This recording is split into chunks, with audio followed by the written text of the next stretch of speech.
아무도 없어요? 역시 세대가 바뀌었네. 전도사님 때는 롤이었는데 세대가 바뀌었네요. 롤에 보면은 그 아이템이 거기 막 게임 아이템이 있는데 그 아이템 중에 하나가 뭐냐면은 삼위일체라는 아이템 이름이 삼위일체예요. 그 삼위일체라는 아이템을 어떻게 만드냐? 세 가지 그 아이템을 조합을 하면은 삼위일체가 되거든요. 그래서 막 탐식의 망치, 광희의 검 이런 거 막 세 가지를 조합하면은 삼위일체라는 아주 강력한 아이템이 완성이 돼요. 삼위일체. 우리가 지금 이제 게임 이야기는 사실 전도사님 원고에 없는데 그냥 해봤어요. 여러분 아는가 싶어서. 우리가 하나님, 예수님, 성령님을 삼위일체 하나님이라고 부릅니다. 만약에 여러분의 친구들이 여러분에게 하나님은 어떤 분이야라고 물으면은 여러분은 뭐라고 할 것 같아요? 하나님은 어떤 분이야? 하나님은 세상을 창조하시고 지금도 다스리시는 분이야. 이렇게 대답을 할 수 있겠죠. 그리고 예수님은 어떤 분이야 하면은 뭐라고 대답할 수 있을까요? 우리 예수님 이야기 많이 들었죠? 예수님은 나의 죄를 위해서 십자가에서 죽으시고 3일 만에 부활하셔서 지금도 나와 함께 하시는 분이야 라고 할 수 있습니다. 그런데 여러분 친구들이 야 그러면 성령님은 도대체 누군데? 이렇게 물으면 여러분 대답을 잘 할 수 있을 것 같나요? 지영아, 성령님이 누구야? 갑자기요. 뭐 대답을 어떻게 해야 할지 잘 모르겠죠. 우리가 성령님에 대해서는 잘 모르는 경우가 많습니다. 우리가 평소에 찬양을 할 때도 설교 말씀을 들을 때도 하나님이랑 예수님 이야기는 굉장히 많이 듣는데 성령님은 이거 뭐 나올까 말까 그냥 1년에 뭐 몇 번 나올까 말까 할 정도로 성령님에 대해서는 여러분이 잘 못 들어봤을 거예요. 그렇기 때문에 우리가 이 성령님에 대해서 잘 모르고 있을 가능성이 많습니다. 그렇다 보면 우리한테 오해가 생길 수도 있어요. 하나님이랑 예수님은 중요한 분이고 성령님은 뭐 별로 안 중요한 분인가? 아니면은 뭐 하나님이랑 예수님은 조금 이제 좀 중요한 분. 그리고 성령님은 약간 이제 서브 역할. 이런 느낌인가라고 우리가 생각을 할 수 있습니다. 그런데 이 하나님, 예수님, 성령님은 다 동등한 지위를 가지고 계신 분이세요. 성령님도 하나님과 예수님과 함께 동등한 지위를 가지고 계신 분이십니다. 그리고 성령님도 아주 중요한 일을 하시는 분이세요. 전도사님이 왜 오늘 성령님에 대해서 이야기를 하려고 할까요? 오늘이 무슨 주일일까? 감사합니다. 오늘은 성령 강림 주일입니다. 성령 강림 주일. 오늘 특별히 성령 강림 주일을 맞아서 이제 성령님이 어떤 분이시고 도대체 무슨 일을 하시는지 이제 알아보려고 합니다. 먼저 예수님이랑 12제자의 이야기를 우리가 생각해 볼 필요가 있어요. 예수님과 12제자들이 몇 년을 함께 있었죠? 몇 년을 함께 있었죠? 여러분 다 까먹군요. 3년을 함께 있었죠. 3년. 예수님과 12제자들이 3년을 함께 있었습니다. 제자들은 예수님과 3년을 함께 하면서 예수님의 옆에서 함께 자고 먹고 생활하면서 예수님의 삶을 가장 가까이에서 배우고 예수님을 굉장히 의지하면서 살았어요. 그런데 그 3년이 어느새 다 지나가고 이제 고난주간이 되었습니다. 예수님이 십자가에 못 박히신 고난주간이 되었습니다. 예수님이 고난주간에 무슨 요일에 십자가에 못 박혀 돌아가셨죠? 하나만 딱 겐도 맞춰봐. 금요일, 그죠? 금요일에 돌아가셨죠. 근데 예수님이 십자가에 못 박히기 하루 전날인 목요일에 예수님께서 제자 중에 한 명이었던 마가의 집, 우리가 마가의 다락방이라고도 하죠. 마가의 다락방에서 12제자들과 최후의 만찬을 하십니다. 최후의 만찬. 거기서 예수님께서 이제 식사를 하시면서 제자들에게 이런 말씀을 하세요. 우리 오늘 읽은 요한복음 14장 16절 17절의 말씀입니다. 우리 함께 읽어보겠습니다. 또 PPT 좀 넘겨주시면 감사하겠습니다. 자, 함께 읽어보겠습니다. 시작. 나도 직접 아버지께 요청할 겁니다. 그러면 아버지께서 다른 보혜사를 그대들에게 주실 겁니다. 그리하여 그분이 그대들과 영원히 함께 계시게 될 겁니다. 그분은 진리의 영이십니다. 세상은 그 영을 맞아들일 수 없어요. 세상이 그 영을 알아보지도 알지도 못하기 때문입니다. 하지만 바로 그대들은 그 영을 압니다. 그대들 곁에 머물러 계시고 또 그대들 안에 계실 것이기 때문입니다. 아멘. 자, 예수님이 12제자들이랑 최후의 만찬을 하시면서 제자들에게 얘들아, 내가 이제 너희 떠나서 갈 거다. 내가 이제 내일 십자가에 못 박혀서 죽을 거고 내가 너희를 떠날 때가 됐다라고 말씀을 하셨어요. 자, 그러니까 이 말을 들은 제자들이 무슨 생각을 했을까요? 제자들 3년 동안 함께했던 그 예수님이 우리를 떠난다고 생각하니까 이제 굉장히 혼란스러웠고 걱정이 많이 됐을 겁니다. 그런데 예수님은 그런 제자들을 향해서 걱정하지 마라. 내가 오히려 너희를 떠나는 게 너희한테 이득이다라고 말씀을 하셨어요. 그 이유가 뭐냐면은 예수님이 떠나가야지 너에게 성령님이 오시기 때문이라라고 말씀을 하셨습니다. 자, 그러면서 예수님이 성령님에 대해서 이렇게 말씀을 하세요. 16절에 보면 그분이 이제 성령님이 그대들과 영원히 함께 계시게 될 것입니다라고 하고 17절에 보면 성령님이 그대들 곁에 머물러 계시고 또 그대들 안에 계실 것이다. 이렇게 말씀을 하십니다. 그리고 18절에는 이렇게 말하죠. 18절 한번 넘겨주실까요? 내가 그대들을 부모 없는 아이들로 내버려 두지 않을 겁니다. 그대들한테로 올 겁니다. 라고 말씀을 하십니다. 예수님은 지금 걱정하는 제자들을 안심시키면서 너희는 내가 떠나가도 혼자가 되지 않을 거야. 부모 없는 아이처럼 고아처럼 남겨지지 않을 거야. 성령님이 너희에게 올 거기 때문에 걱정하지 않아도 돼 라고 말씀을 하셨습니다. 자, 예수님이 이 말씀을 하셨을 때가 고난주간의 무슨 요일이라고 했죠? 목요일. 그리고 이 말씀을 하시고 그 다음 날인 금요일에 예수님은 십자가에 못 박혀 죽으십니다. 그리고 나서 3일 만에 부활 주일에 다시 부활을 하시게 되죠. 자, 부활하신 예수님은 하늘로 올라가시기 전에 40일 동안 마지막으로 제자들과 함께 하시면서 시간을 보내셨어요. 40일 동안 마지막으로 제자들과 함께 하시면서 제자들을 가르치시는데 예수님은 그때도 다시 한번 성령님에 대해서 말씀을 하셨습니다. 요한복음 20장 22절에 보면 제자들을 향해서 성령님을 맞아들여라. 너희가 성령님을 맞아들여야 한다라고 말씀을 하셨어요. 예수님께서는 마지막까지 제자들을 향해서 내가 너희를 떠나가도 너희는 혼자가 아니다. 성령님이 함께 하실 거다라고 가르치셨어요. 그리고 부활한 지 40일이 되어서 이제 예수님이 하늘로 올라가시기 직전에 하늘로 승천하시기 직전에 마지막으로 또 제자들에게 이렇게 말씀을 하셨습니다. 너희는 성령으로 세례를 받을 것이다.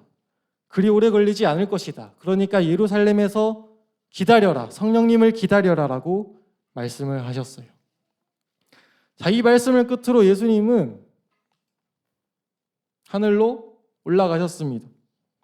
이제 제자들은 혼자 남겨지게 되었어요. 3년 동안 함께 먹고 자면서 생활했던 예수님은 이제 계시지 않고 제자들만 덩그러니 놓여지게 되었습니다. 이제는 12제자들이 자기들끼리 예수님의 가르침에 순종하면서 예수님의 가르침대로 살아야 하는 상황에 놓이게 되었습니다. 제자들은 굉장히 막연했을 거예요. 야, 이제 예수님이 안 계시는데 도대체 우리가 무엇을 해야 될까? 예수님은 우리의 눈앞에 없고 우리끼리 살아가야 되는데 도대체 어떻게 살아가야 될까? 12제자들은 3년 동안 함께 먹고 함께 잠을 자면서 생활했던 예수님은 이제 계시지 않고 제자들만 덩그러니 놓여지게 되었습니다. 이제는 12제자들이 자기들끼리 예수님의 가르침에 순종하면서 예수님의 가르침대로 살아야 하는 상황에 놓이게 되었습니다. 제자들은 굉장히 막연했을 거예요. 야, 이제 예수님이 안 계시는데 도대체 우리가 무엇을 해야 될까? 예수님은 우리의 눈앞에 없고 우리끼리 살아가야 되는데 도대체 어떻게 살아가야 될까? 예수님이 3년 동안 가르치신 것을 어떻게 우리가 실천하며 살아가야 될까 고민이 많았을 겁니다. 그런데 이 제자들의 고민은 오래가지 않았어요. 막막함 속에 있던 제자들은 함께 모여서 기도하기 시작합니다. 예수님께서 그동안 계속해서 말씀하셨던 성령님을 구하는 기도를 시작해요. 예수님께서 성령님이 너에게 오실 거야 라고 가르치셨던 그 마가의 다락방에 다시 모여서 제자들을 포함한 120명의 사람들이 한 마음과 한 뜻으로 기도합니다. 성령님 우리에게 임하여 주세요. 성령님 우리에게 임하여 주세요라고 뜨겁게 기도합니다. 오직 성령님만 구하면서 뜨겁게 기도했어요. 그런데 하루가 지나고 이틀이 지나고 3일이 지나고 일주일이 지나도 성령님은 오시지 않았습니다. 그렇지만 제자들은 포기하지 않았어요. 그렇게 기도한 지 10일이 지나서 오순절이 되었을 때 마가의 다락방에서 기도하고 있던 120명의 사람 모두에게 한 사람 한 사람 모두에게 성령님이 임하게 되었습니다. 전도사님이 예수님이 부활하시고 며칠 후에 예수님이 승천하셨다라고 했죠? 40일. 그리고 예수님께서 승천하시고 며칠 후에 제자들이 성령님을 받았다라고 했죠? 10일. 그러니까 부활로부터 50일이 지났을 때 이 120명의 사람에게 성령님이 임하게 되었습니다. 한 사람 한 사람이 다 방언을 하기 시작하고 그들의 머리 위에 불같은 성령이 나타났어요. 그리고 이 사건을 계기로 이제 초대 교회가 형성되고 이 120명의 사람을 포함해서 많은 사람들이 성령님을 받고 복음을 전하고 세계 만방으로 흩어져서 예수님을 전하게 됩니다. 이렇게 마가의 다락방에 성령님이 임한 사건을 가리켜서 우리는 오순절 성령 강림이라고 합니다. 오순절 성령 강림 사건. 이 날을 기념하면서 우리가 오늘 성령 강림 주일로 지키고 있어요. 자, 우리가 이 성령 강림 주일을 지키는 이유는 오순절 성령 강림 사건이 그만큼 중요하기 때문이에요. 자, 그러면 성령님이 이 오순절 성령 강림 때 임하셨다라고 하면 성령님이 그 전에는 뭐라고 계셨을까요? 어디에서 무엇을 하고 계셨을까요? 구약 시대 때 성령님은 뭐라고 계셨을까요? 성령님은 하나님께서 세상을 창조하셨을 때부터 하나님, 예수님, 성령님은 함께 세상을 창조하셨습니다. 그리고 구약 시대에도 성령님은 사람에게 임하셨어요. 구약 시대에는 성령님께서 왕과 제사장과 예언자와 같은 선택된 사람한테 일시적으로 임하셨습니다. 여러분 여기서 두 단어를 기억하세요. 선택된 사람한테 일시적으로 임했다. 구약 시대에는 선택된 사람한테 일시적으로 임하셨습니다. 그런데 이 오순절 성령 강림 사건으로 어떻게 바뀌었냐? 이제 성령님이 이 땅에서 본격적으로 사역을 하시기 시작했어요. 구약 시대 때 선택된 사람에게 일시적으로 임하셨던 그 성령님이 이 오순절 성령 강림 사건을 계기로 이제는 예수님을 믿는 모든 사람에게 영원히 함께 하시게 되었습니다. 모든 사람에게 영원히. 한번 슬라이드를 넘겨 주실까요? 구약 시대는 선택된 사람에게 일시적으로 임하셨는데 오순절 성령 강림 사건을 계기로 성령님께서는 예수님을 믿는 모든 사람에게 영원히 임하게 되셨습니다. 자, 그러면 여기서 전도사님이 질문을 하나 할게요. 자, 우리 누구한테 질문을 할까? 자, 지난주에 안 온 우연아, 너 안에는 성령님이 계시니? 오, 네. 아주 훌륭합니다. 아주 훌륭합니다. 자, 더 질문을 안 할게요. 자, 바로 대답을 잘해줘가지고. 자, 전도사님이 방금 말했죠. 예수님을 믿는 모든 사람 안에는 성령님이 계십니다. 이걸 우리가 먼저 확실하게 믿어야 돼요. 자, 전도사님이 설교할 때 몇 번 이제 언급한 구절인데 고린도전서 12장 3절은 이렇게 말합니다. 우리 함께 읽어보겠습니다. 시작. 또 성령님을 힘입지 않고서는 아무도 예수님은 주님이시다라고 말할 수 없습니다. 아멘. 성령님이 우리 안에 있지 않으면 예수님은 주님이시다, 예수님은 내 인생의 주인이시다라고 고백을 할 수가 없대요. 자, 이거를 반대로 생각하면 뭐죠? 예수님이 나의 주님이셔, 예수님이 나의 주인이야 라고 고백하는 사람의 안에는 성령님이 계시다라는 뜻입니다. 예수님을 영접하고 예수님을 믿고 살아가는 우리 친구들 모두에게 성령님은 분명히 계세요. 자, 이 사실이 우리한테 엄청나게 기쁜 소식입니다. 우리한테 복음이에요. 우리가 복음이라고 하면 예수님께서 십자가에서 나를 위해 죽으시고 부활하신 것만 복음이라고 생각을 할 수가 있습니다. 그런데 성령님께서 이 땅에 오셨다는 소식, 성령님이 우리 안에 계시다는 소식도 예수님이 우리를 위해 오셨다는 사실만큼이나 우리한테 굉장히 기쁜 소식이에요. 감격적인 소식입니다. 자, 왜 그런지 두 가지 이유만 한번 생각을 해볼게요. 자, 첫 번째로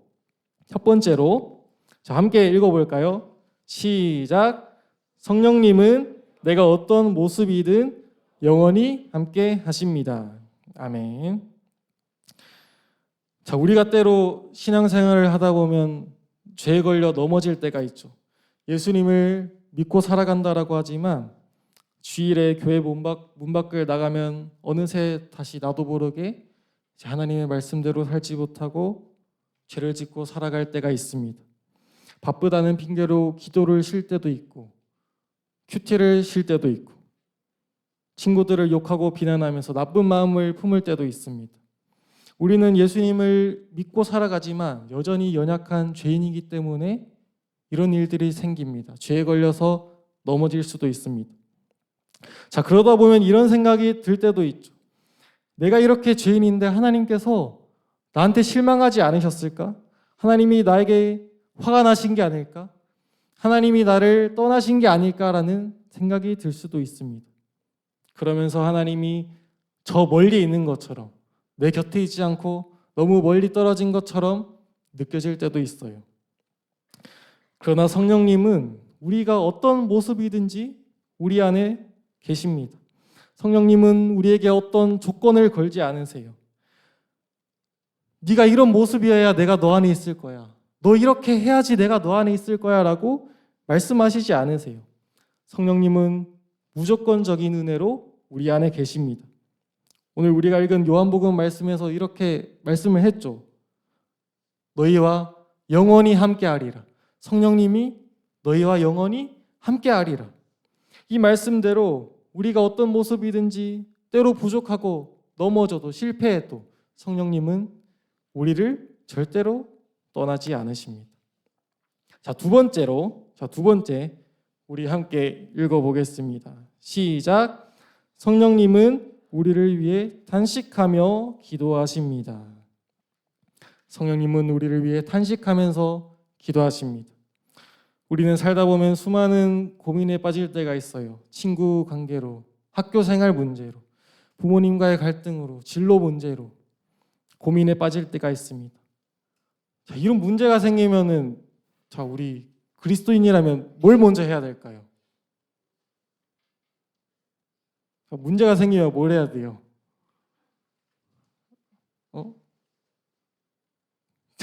기도를 해야죠. 기도를 해야 됩니다. 문제가 생기면 기도를 해야 돼요.